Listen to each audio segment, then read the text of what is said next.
Hello YouTube, it is December 20th, 2019 as y'all can see from the time below.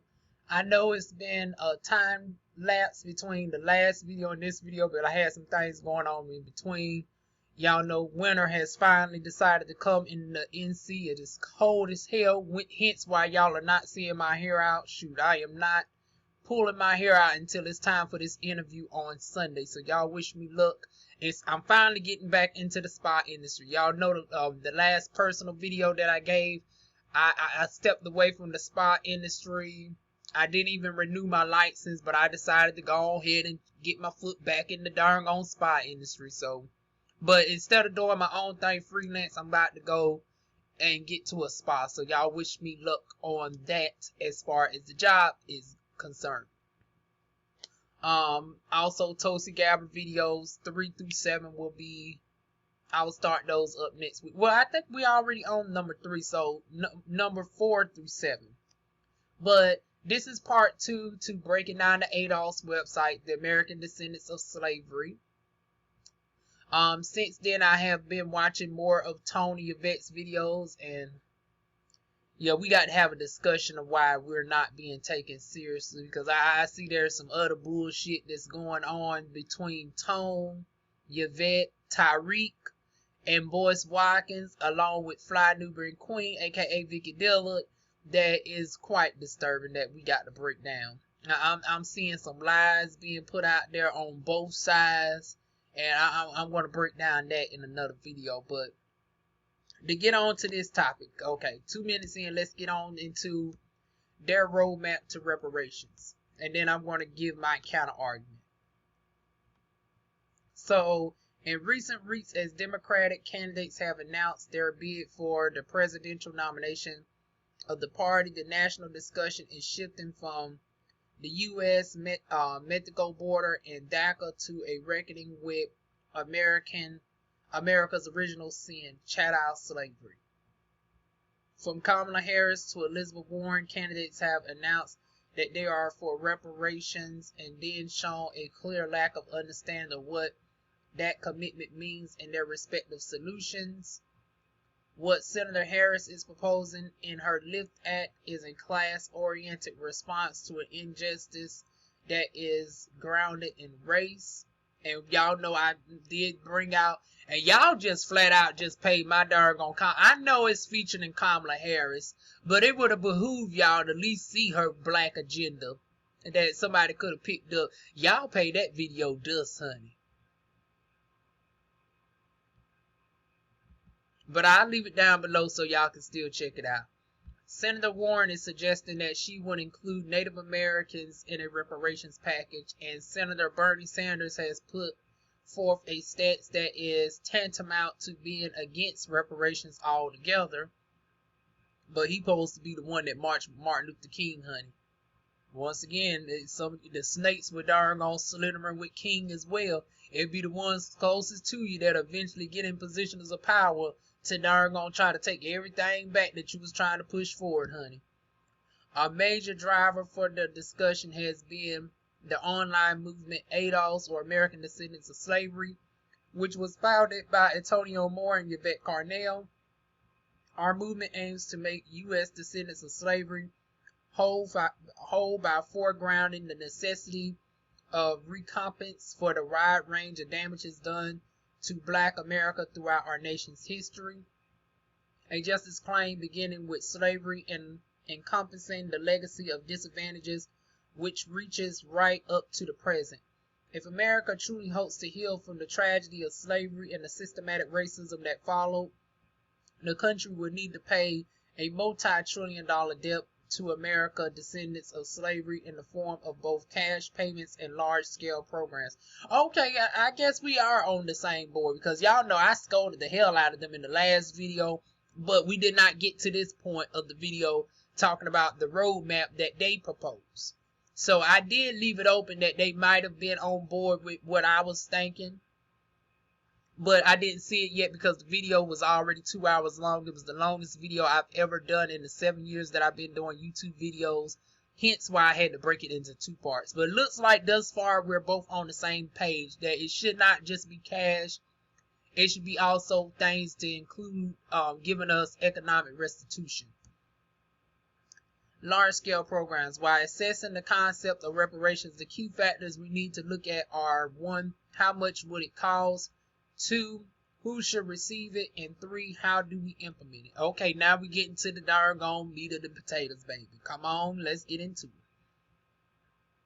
While the sum owed in reparations for the entirety of anti-black discrimination in the United States is undetermined, the amount of the claim, just evaluating slavery in isolation without the era of Jim Crow that followed, is in the trillions. The market price of the average slave was roughly equal. See, phrasing that might work against you, and I'm going to say why afterwards. But the market price of the average slave was roughly equal to the price of a house. Using relatively earnings, a single slave worth $400 in 1850 would be today worth $195,000. As Professor Sandy Darby Jr., a leading economist, premier scholar in the era of American reparations, and Professor Danielle Frank have illustrated using the work of Vedder, Galloway, and Killington, the gains in wealth to white Southerners from the interest rate used for compounding purposes. Economist Larry Neal of the University of Illinois calculated an even more specific number looking just at wages. His research indicated that between the year of 1620 and 1840, and that's going to be, messed up as well. I'll break that down why we can't include 1620. Minus the cost of maintenance, medical, food, housing, descendants of slaves in America were owed $1.4 trillion using an interest rate of 5%. That's a total of $8.4 trillion in today's money just in lost wages. All too often we forget what slavery was as an institution. Slavery, it must be understood, serving as the foundational pillar of American free market capitalism, and was essential in shaping our core belief and attitudes about the economic system. It was one man using government legal advantages expressed through race to not only lock another man out of free trade, but also force him to be the very commodity which was to be traded under the most horrific conditions imaginable. Moreover, despite what has been taught, slavery was not just an institution particular to the regional South. Rather, it was an American institution. All of the transatlantic shipping ports for cotton were located in the North. Much of the manufacturing for slave clothes was in the North, and most importantly, the banks that undergirded a system that made man into currency were in the North. Even if a person did not own slaves, white Americans as a whole greatly benefited from the nation's economic growth as a result of slavery as an institution.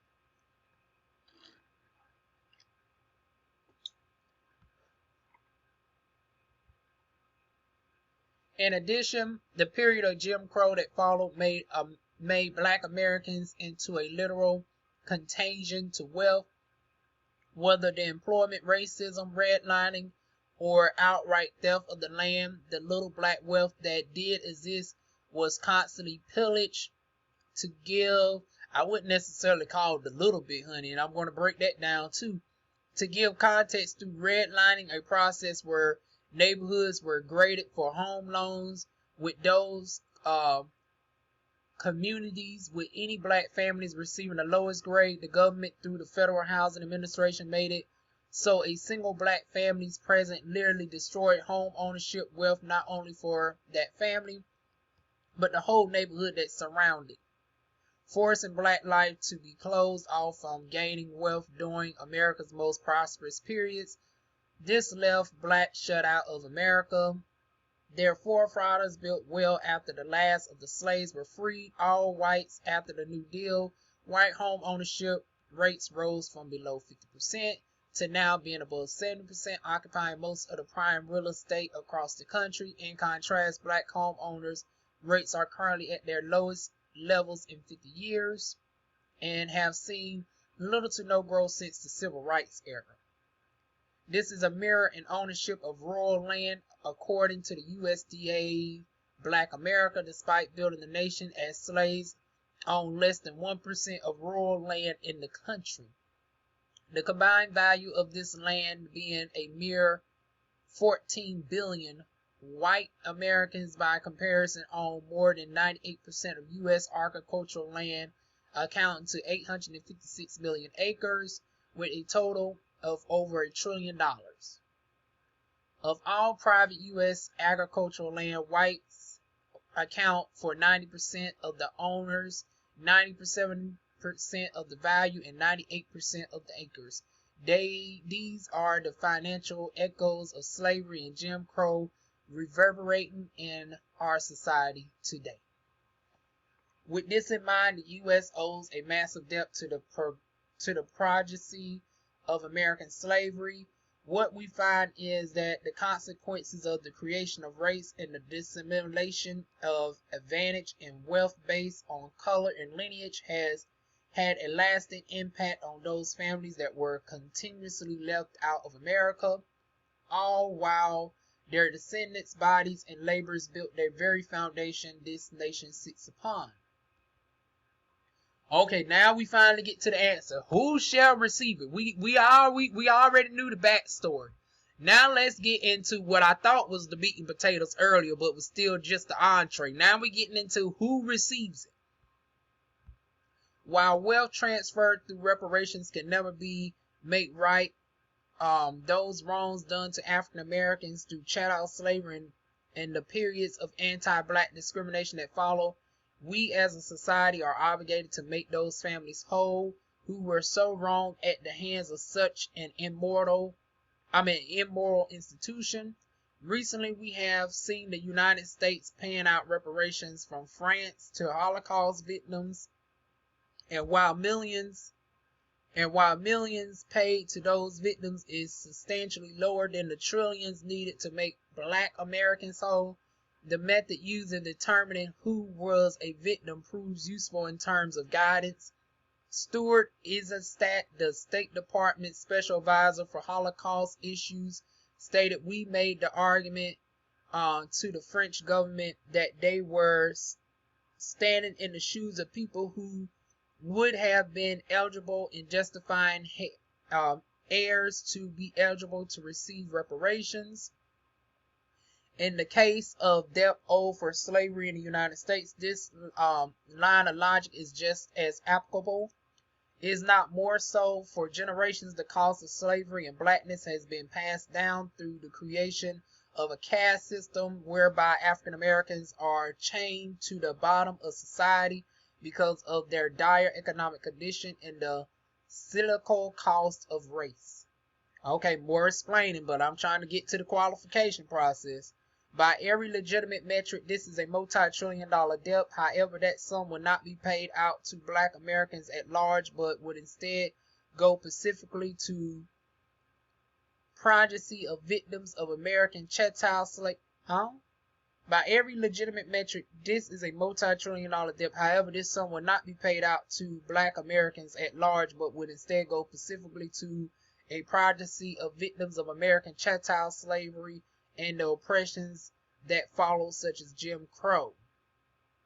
Okay, I'm 50-50 here on that.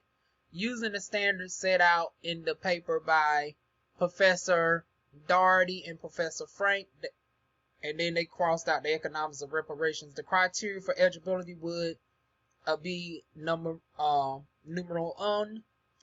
An individual would have to provide reasonable documentation of at least one ancestor enslaved in the United States, and we already in murky territory already. Numeral deux, let that translate to the Anglais. Number 2, they would need to demonstrate they have identified as Black, African American, color, or Negro on established legal documents for at least 10 years prior to the onset of the program, and that's going to be complicated as well, and I'll explain that. Note, in addition, we would add that at least one grandparent fulfills both prongs of the criteria if a person is biracial. Effectively, this would limit reparations solely to those people who have lineage that ties them both to slavery in the United States and the subsequent era of Jim Crow. Any black American who came to the United States voluntarily after slavery would not be eligible to receive reparations. This distinction is critical since a sizable number of black immigrants in fact arrived in the U.S. following black America's most historically significant and economically detrimental periods that occurred prior to the Civil Rights Movement. In fact, few, if any, voluntary black immigrants outside of the students were in the United States prior to the Immigration and Nationality Act of 1965. So we should have set the criteria there, not to, 1865, but, I digress for now.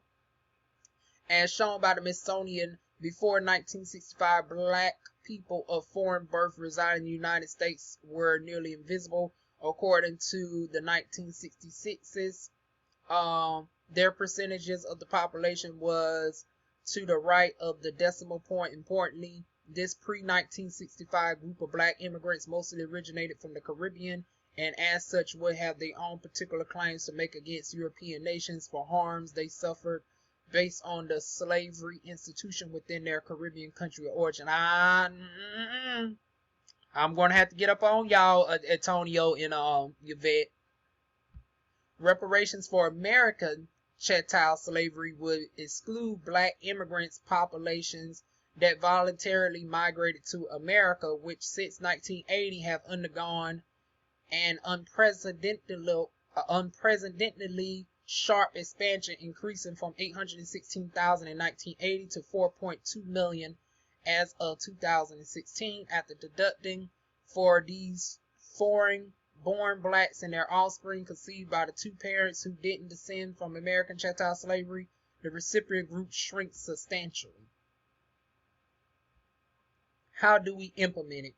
Reparations can be paid. Lord, let me drink some water real quick, y'all. I finally get to the darn on last point, and I'm stuttering.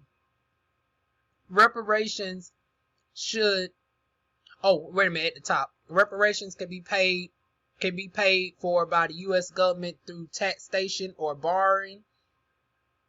Using monetary theory, you could first fund reparations, and the subsequent tax revenues generated by spending would pay for the cost. America could also fund reparations and proceed to hold jointly liable all involved African nations that traded slaves to American shores en masse in Great Britain, who was in control of America from 1619 and through 1776, and was among the main beneficiaries of cotton produced after America's independence. Reparations should come in the form of a large cash payment to African Americans, as well as large-scale incentives targeted at Pacific groups, American descendants of slavery. These policy items could include, but should not be limited to, debt-free college, ownership assistance, business finances support, yes, fully endowing all historical black colleges, and incentivizing those schools to admit descendants of American slavery, guarantee government contracts for black businesses, and free Medicare. No, because once again, I've already pointed out in the last video, and we're going to get to this right now. Free Medicare is already being proposed for all people, so they're not going to make it exclusive to black people when they're already proposing Medicare for all. Also, debt-free college, that's not going to work either because of the fact that they're already proposing, debt-free college for all as well. So those 2 points are automatically scratched out of the argument. Regardless of how it's paid for, this is the long-standing American debt whose recompense will cleanse our nation's soul. Initiating a reparations plan can lead to a moment of restorative justice as envisioned by Dr. Martin Luther King Jr. when he sought economic inclusion of Black America so long ago and making the first step. What's required above all is the resolve to frame the discussion around bold, large-scale proposals for achieving reparative justice. These are the imaginative times we have rated on for generations. Reparations and the call to make it a reality are finally upon us. It is our job to answer that call and begin to help America repent for its original sin of slavery. Okay, so that's the argument in a nutshell, and I found so many contradictions in here. So let's start off with the main thing. We ain't never got to a dollar amount to this day. I went through this whole thing. I done went through all the other points in a separate video that's over 2 hours long. And at no point in time did Tone nor Yvette come out with a specific dollar amount.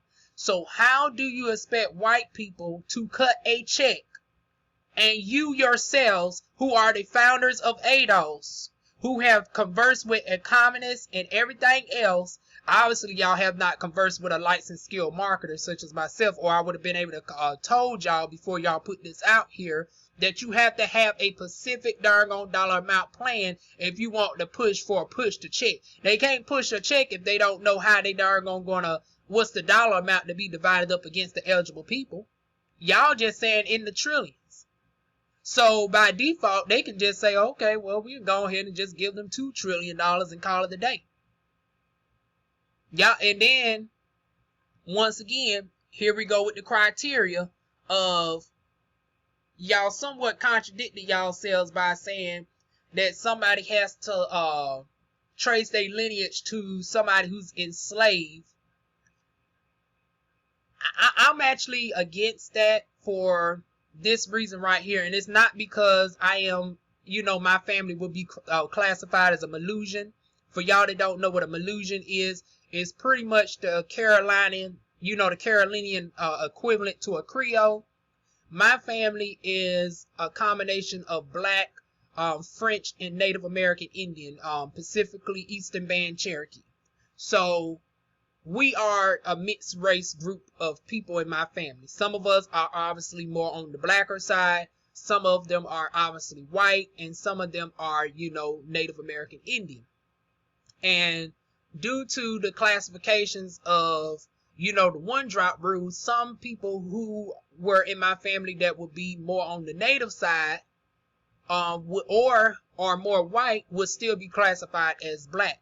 So on their paperwork, how does that go by being classified? That's why I told y'all in my plan we should implement a DNA clause, because there are people who have been forced to identify as Black even if they're not fully Black. So you can say, well, we are going to exclude people who, you're making provisions for people who are biracial, but who is going to say who is biracial though?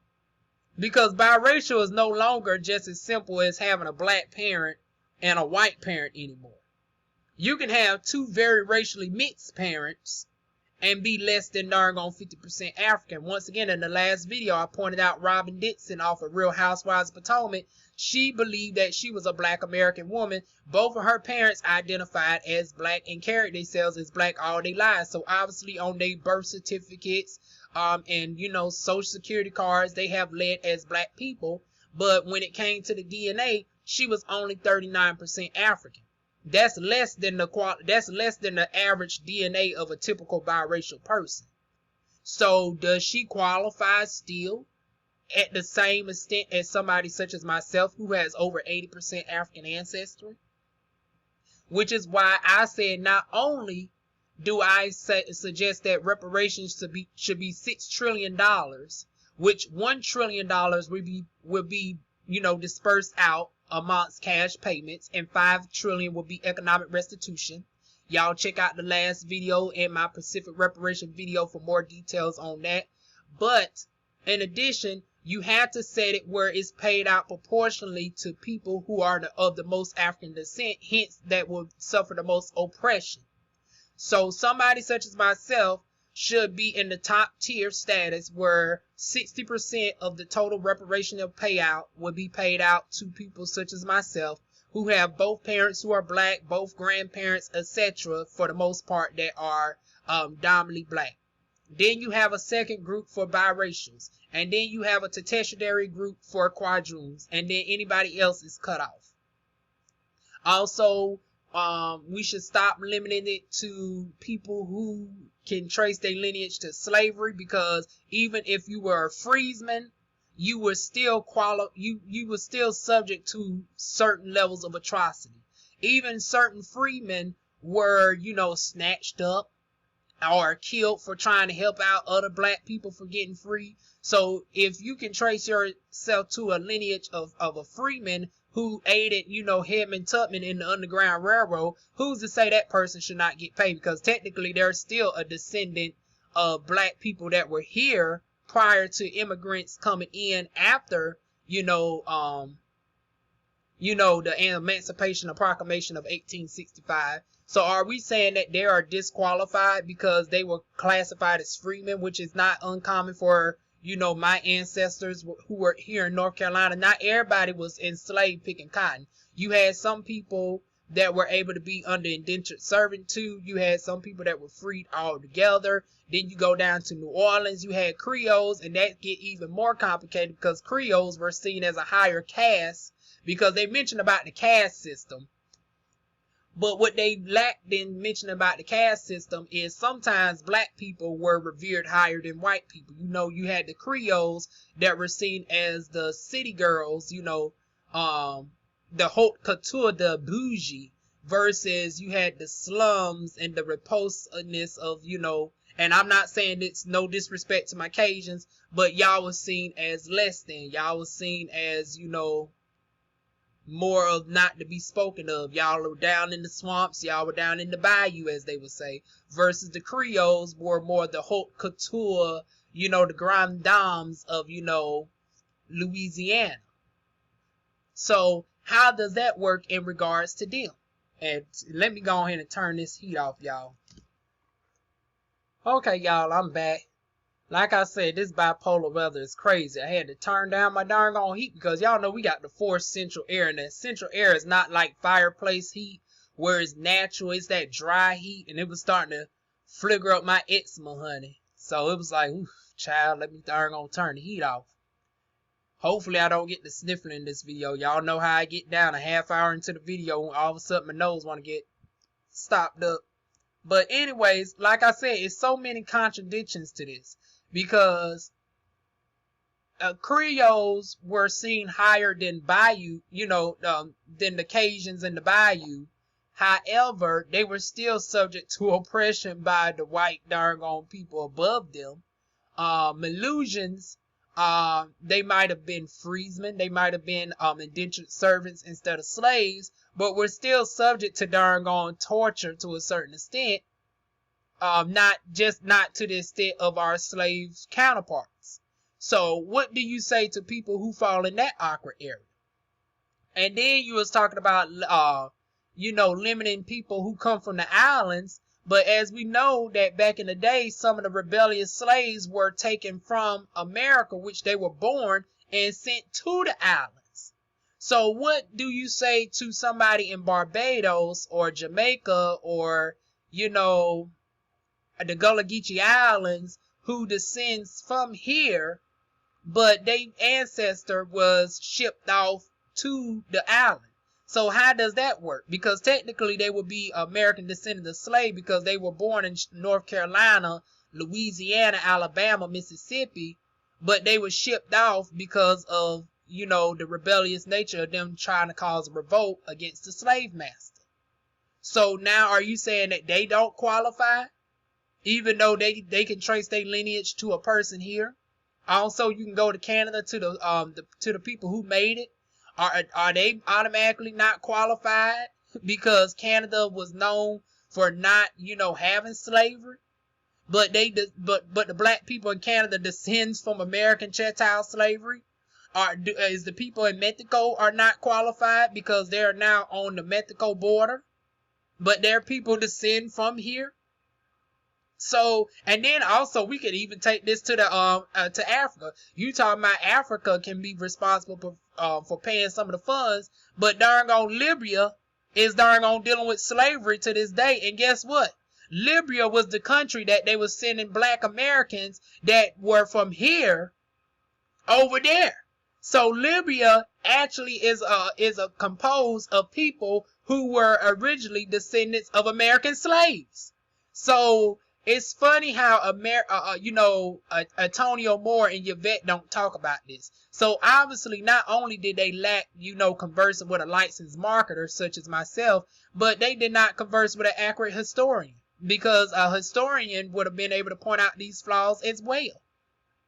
So you want certain African countries to pay out the bill, but then you got Libya, who is in a worse economic doggone crisis than black people today, and then the countries that are not as worse off as Libya, they still are heavily, destabilized. And I mentioned this in my last video about over 70% of their debt is doggone under the control of France.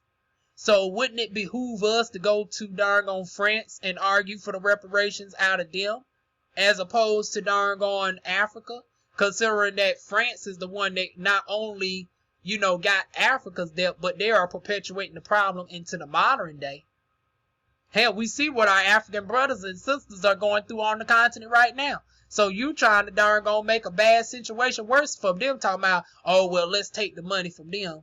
But they already only got access to only 30% of their resources. But you didn't mention France not one time, and France is the ones that was also over here causing the bullshit, because it wasn't just darn on Great Britain and shit darn on over here. It was France that had control of areas such as Louisiana. So are we forgetting that? Inquiring minds want to know. So yeah, just off of that alone, that's very problematic, and why we ain't been taken seriously. Because number one, you have yet to propose a specific dollar amount.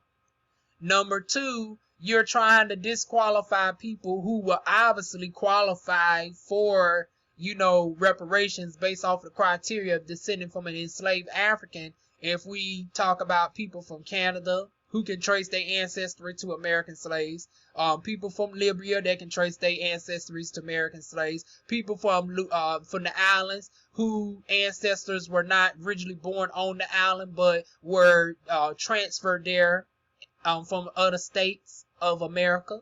So once again, how would that work? Another contradiction that I've seen is the time frame in which they're trying to propose reparations, which will be impossible for the American government to to go by. Number one, they said 1620 to 1840. Now, why is this a problem, Juan? Because America was not founded until 1776. So anything that happened prior to the foundation of America cannot be on the fault of America. So now, speaking from a legal point of view, how is you holding the government responsible for something of the time frame before the government was founded? Once again, to repeat, how is you going to find the government responsible for deeds that happened before the government institution was founded? So anything that happened between the year 1620 and 1775, this is important. Once again, 1620 to 1775 is non and void. Anything that happened between the year 1620 and 1775 is non and void. The American government is legally not responsible for anything that happened between that time frame, because the government was not established, and it was solely under the European control of the French, the Spanish, and the Great Britain. So anything between that time frame, we need to argue with getting reparations from Great Britain. We need to argue about getting reparations from France, and we need to argue about getting reparations for what is now known today as Portugal, which on most ancestry tests read as the Iberian Peninsula. So we need to be getting reparations for the atrocities that happened to us between 1620 and 1775 for people who can trace their lineage that far back. Good luck with that, because they did destroy a lot of documents. But if you somehow are able to manage to prove that type of feat, then you need to go and deal with those countries, which would then go into an international law case, and that gets even more complicated. Now, y'all know my family is skilled with law, but nobody deals with international law, and that's a headache for me to even try to go into, so I will not try to on this day. We're going to stick on the domestic grounds, which is 1776 all the way up to the day. So, once again, we need to, yes, limit it to Americans who descend here, which is why we should change the whole scope of the conversation, that we should not really focus solely on slavery. We should focus mostly on, economic oppression and on torture of people who still descend here to this day. Because if you make it just about slavery, then it opens up this conundrum, which I just explained. Because once again, when you make it descendants of slavery, then it makes it a whole world, you have to make it Pan-African. And it's weird that Antonio Moore and Yvette Carnell is going against Boyce Watkins and Phil the Advice Show and all of them on the Pan-African movement. But y'all are trying to speak on, y'all are trying to exclude reparations towards people who would be across the world, though. Because by default, you have to make it a Pan-Africanist to a certain extent, because if you was really talking about everybody who is a descendant of American slavery, you cannot annoy the Liberians, you cannot annoy the Caribbeans who were shipped over to the Caribbeans and not born in the Caribbean. And then you have to focus on the people who made it to Canada, and also our Afro-Latinas down in Mexico. So once again, you have to, and that's why I said I did not like the title of it. Because the title, you cannot even take seriously. American Descendants of Slavery is too much of an open-ended term unless you was trying to take this on a more global scale. And if you're trying to make it on a domestic scale, it would have behooved them to team up with Tariq Nasheed and called it Foundational Black Americans, because then that is more synonymous with Americans here in America. Because when you hear the term Black American, that is exclusive to us, because Caribbean people call themselves West Indian, Libyans call themselves African, Afro-Latinos call themselves Latino, they are Mexicans, but Black Americans, we are here in the continental United States. And if we were to focus mostly on that, and focus more on the Jim Crow era, the redlining, the crack cocaine epidemic, which they have touched on. But this contradicts everything that they mentioned in regards to the crack cocaine epidemic, the redlining epidemic, and all of those atrocities that affects us today. The prison industry complex, the school to prison pipeline, all of that is the argument for Black Americans today. We need to be focusing on the atrocities that is easily provable today, that is worth trillions of dollars in oppression. We can get more further on that as opposed to trying to limit this to slavery. And that's my humble opinion on that right there. What do y'all say about it? Like I said, it's so sad that you have all these great individuals talking on this subject, but unfortunately they can't get together because all of them having a pissing contest of who's more popular. And if they haven't learned from, Malcolm X and Martin Luther King, that division didn't work out with them, and by the time they became together, it was too late. That's why it's almost about too late for us, because I'm seeing pretty much the modern day equivalent to that. You have one side that's trying to be more peaceful. You have this side trying to be too aggressive. You have this side trying to do this. You have everybody arguing and darn gone slandering each other's names, making up lies, talking about somebody posing death threats upon you and shit. All this darn gone minuscule stuff. You trying to fight for the American people, but then y'all are perpetuating the darn gone social media beefs. And I'm not saying that we can't have a difference of opinion, such as, the dollar amount or where the money should go to, but that's not the arguments that I'm hearing. I'm hearing darn on petty shit arguments. I'm hearing arguments about whether you think that somebody wearing a dashiki, which is a cultural garment in Africa, which is not seen as feminine over there. Y'all are making fun of, boys talking about he's wearing a gown, he's wearing a dress, and all this, trying to demasculate his darn on image and all that bullshit. This is why we ain't taken seriously, because y'all are not taking yourselves seriously. Y'all are literally darn on making videos talking about somebody wearing a gown or whatever, pretty much disrespecting Africans, and then you wonder why you come off as xenophobic. And once again, the term phobia has a multifaceted meaning. Phobia does not mean just a fear of something. It also means an aversion and a disdain. So when you're saying stuff like that, which shows that you have a clear aversion to African people, it is still seen as a form of phobia. So once again, the phobia does not mean you are petrified or just afraid of them. It means that you have a perpetual aversion and a disdain towards that said group that you're talking about. So y'all miss me with that bullshit on trying to stick with one term of phobia as if it doesn't have multifaceted terms. It's just as ridiculous as when darn on certain folks talk about, oh, I'm not homophobic because I'm not scared of gay people. But that's a whole nother video for a whole nother day as well. But yeah, once again, we have to focus on between 1776 to 2019 on up. We need to set in criteria of who classifies as black. You just can't simply say, oh, well, you have one white parent, one black parent. No. Because technically a biracial person on the hospital documents is classified as black. And if they have a baby with a white person, guess what? If the person identifies as black and the doctor knows it, the baby is still classified as black. Because guess what? Even though Ashley Darby's baby on Real Housewives of Potomac is a white baby, that baby legally on paper is classified as black. So until we deal with changing that up as far as the way that we're labeled in America, you're still going to have it where we're going to be disproportionately giving money to white people anyway.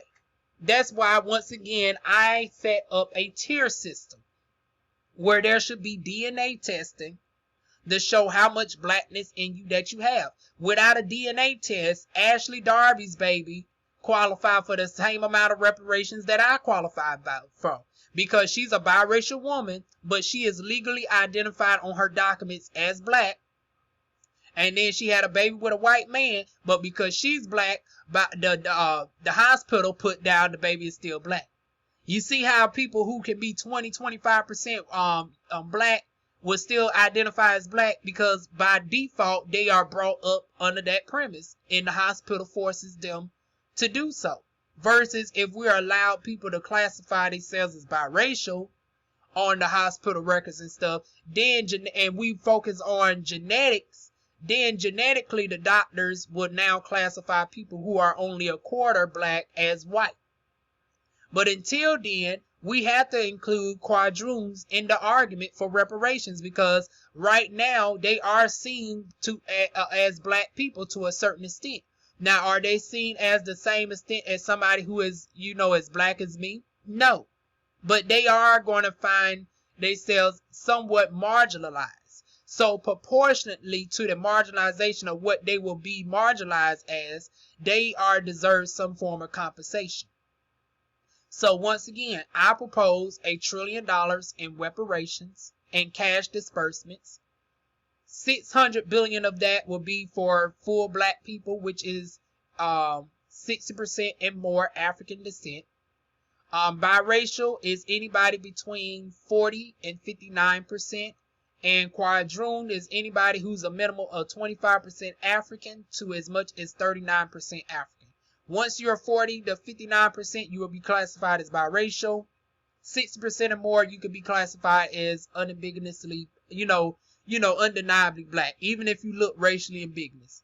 That way we don't have to base this off of phenotypes, because phenotypes are very deceptive. Because if I was a few shades lighter, some people would think that I was biracial. I have biracial people in my family that look more blacker than me, have light eyes, curly hair, wavy hair. So to prevent, the misclassification of people based off of, phenotypes, we need to base this off of genotype. We need to start testing people. Once again, the only way that this is going to be executed well is if we have a tier system and we implement this in the form of a test. And then we set a specific dollar amount, which I propose is $1 trillion.